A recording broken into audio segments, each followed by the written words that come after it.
Assalamualaikum warahmatullahi wabarakatuh. Perkenalkan, nama saya Azra Fal Yunus dari kelas 11 IPS 3. Di sini saya akan menjelaskan tentang Perang Pattimura. Yang pertama, di sini saya akan menjelaskan latar belakang timbulnya perlawanan Pattimura.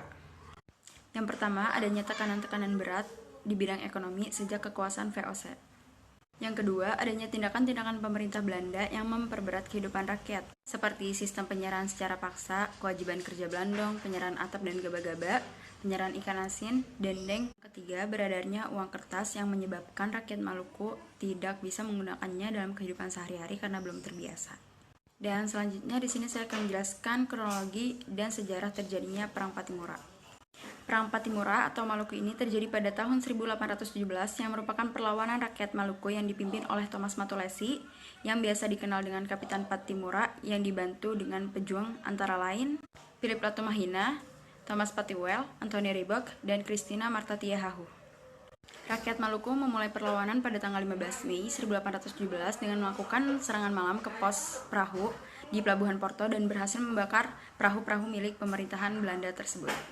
Tidak berselang lama, akhirnya benteng tersebut dapat dikuasai dan membunuh Residen Van de Berg dan perwira lainnya. Setelah terjadinya penyerangan tersebut, Belanda mengirim pasukan bersenjata lengkap di bawah pimpinan Mayor Bijes. Dan di tanggal 20 Mei 1817 terjadi pertempuran di daerah Saparua. Akhirnya kemenangan memihak ke kubu pasukan Pattimura dan Mayor Bijes pun mati tertembak dan pasukan Belanda dapat ditumpas habis. Akhirnya pasukan Belanda meminta bantuan pasukan dari Ambon. Setelah datangnya pasukan bantuan dari Ambon yang dipimpin oleh Kapten Lisnet dan Mayer di bulan November 1817, Belanda melakukan serangan besar-besaran ke daerah pertahanan pasukan Pattimura dan benteng Dorstad. Pasukan Pattimura yang terdesak akhirnya terpaksa mengosongkan benteng tersebut. Lalu pasukan Pattimura mundur dan benteng ditempati oleh Belanda.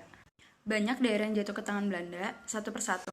Pimpinan pasukan Pattimura tertangkap sampai akhirnya Pattimura sendiri tertangkap. Pattimura diajak berunding oleh Belanda namun menolak. Akhirnya pada tanggal 16 Desember 1817, Pattimura dihukum gantung di benteng di Victoria, Ambon. Lalu ada 11 tokoh-tokoh dalam perlawanan Pattimura. Yang pertama ada Thomas Matulesi yang dikenal dengan Kapiten Pattimura, yang kedua ada Anthony Ribok, yang ketiga ada Raja Tiau, yang keempat Thomas Patiwell, yang kelima Lukas Lutamahina, yang keenam Johannes Matulesi, yang ketujuh Ulupaha, yang kedelapan Paulus Tiahahu, yang kesembilan ada Christina Martha Tiahahu, yang kesepuluh Philip Latumahina, yang kesebelas Said Parinta.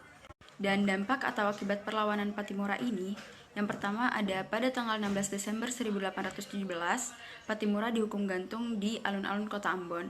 Yang kedua, Christina Martha Tiahahu juga ditangkap dan dibuang ke Jawa. Yang ketiga, masyarakat Maluku masih terikat dengan kerja rodi oleh Belanda. Yang keempat, semakin kokohnya penguasaan Belanda di atas wilayah Maluku. Dan yang terakhir, monopoli Belanda terhadap rempah-rempah dan pembuatan perahu semakin banyak. Dan inilah nilai-nilai perjuangan pada perlawanan Pattimura: rela berkorban, semangat persatuan, pantang menyerah, berani atas kebenaran dalam melawan negara-negara yang menjajah di Indonesia, dan bertanggung jawab.